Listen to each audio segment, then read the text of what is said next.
নমস্কাৰ দৰ্শকসকল, mythological tales YouTube চেনেলটিলৈ আপোনালোকক স্বাগতম জনাইছোঁ। দৰ্শকসকল, আজি আমি এটা নতুন ভিডিঅ'লৈ আপোনালোকৰ মাজত উপস্থিত হৈছোঁ।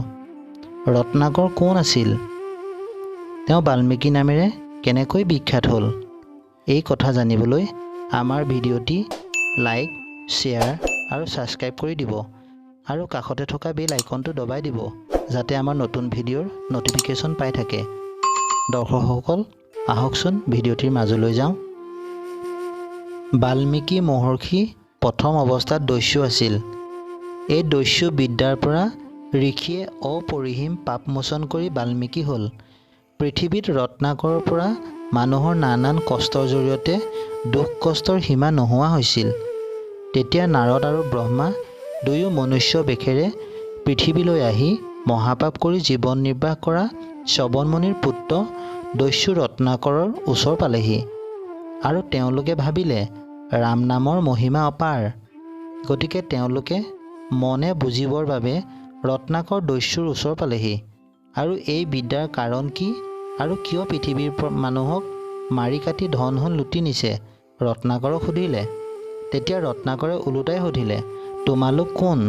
মোক প্ৰতাৰণা কৰিবলৈ আহিছা নহয়নে? তেতিয়া ব্ৰহ্মাই ক'লে, তুমি যে পৃথিৱীত মানুহক মাৰি কাটি ধন লুটি নিছা, ইয়াৰ কাৰণ কি তাক আগতে কোৱা। তেতিয়া ৰত্নাকৰে ক'লে, মই দস্যু কৰি মোৰ পৰিবাৰ, পিতৃ মাতৃ, ল'ৰা ছোৱালীৰ পোহপাল দিছোঁ। ৰত্নাকৰৰ কথা শুনি অচিনী কুমাৰ দুজনে ক'লে, তুমি যে এই মহাপাপ কৰি তোমাৰ ল'ৰা ছোৱালী, পৰিবাৰ, পিতৃ মাতৃক পোহপাল দিছা, গতিকে তোমাৰ এই মহাপাপৰ ভাগ তেওঁলোকে ল'বনে? সুধি আহাগৈ, তুমি ঘূৰি নহালৈকে আমি ইয়াতে থাকিম। ব্ৰহ্মা আৰু নাৰদৰ কথামতে ৰত্নাকৰে ঘৰলৈ গৈ মাক বাপেক, তিৰোতা, ল'ৰা ছোৱালী সকলোকে তন্নকৈ সুধিলে।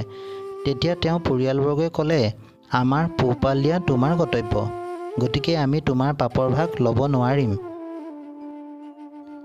লগে লগে ৰত্নাকৰ ঘূৰি আহি ব্ৰহ্মা আৰু নাৰদক ক'লেহি যে মোৰ পৰিয়ালৰ পিতৃ মাতৃ, পৰিবাৰ, ল'ৰা ছোৱালী কোনেও পাপৰ ভাগ নলয়। তেতিয়া ব্ৰহ্মা আৰু নাৰদে ক'লে, ৰাম নামৰ মহিমা অপাৰ, গতিকে ৰাম নামেই তোমাৰ মহাপাপ নিৰ্মূল কৰিব। গতিকে তুমি ৰাম নাম উচ্চাৰণ কৰিব নোৱাৰা পৰ্যন্ত উদ্ধাৰ নাপাবা। তাৰপিছত নদীত এটা মৰাহ উটি অহা দেখি ব্ৰহ্মাই সুধিলে, বাৰু কোৱাচোন সৌটো কি আহিছে? তেতিয়া ৰত্নাকৰে ক'লে, সৌটো মৰাহ। ব্ৰহ্মাই পুনৰ সুধিলে, মৰা শব্দটো ওলোটাই কি হ'ব? তেতিয়া ৰত্নাকৰৰ মুখত ৰাম শব্দটো উচ্চাৰণ নহ'ল।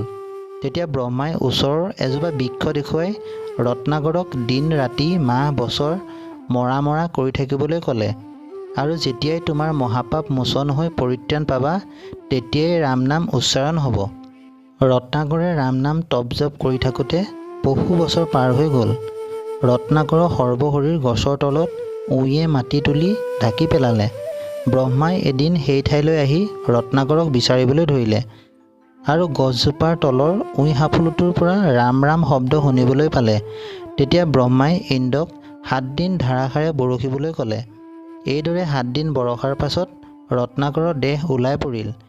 তেতিয়া ব্ৰহ্মাই ৰত্নাকৰক শৰীৰ সম্পূৰ্ণ কৰি দি ক'লে, ৰত্নাকৰ, তুমি উদ্ধাৰ পালা।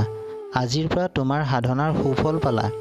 উঁই সাফলুৰ পৰা সিদ্ধি লাভ কৰাৰ কাৰণে তুমি বাল্মীকি ঋষি নামেৰে পৃথিৱীত বিখ্যাত হ'বা। দৰ্শকসকল, আজি ভিডিঅ'টি ইয়াতেই অন্ত পৰিলে। চাই কেনে পালে আমাক কমেণ্ট কৰিব। আগলৈ এনেকুৱা ভিডিঅ' পাবৰ বাবে আমাৰ সৈতে জড়িত হৈ থাকক। ধন্যবাদ।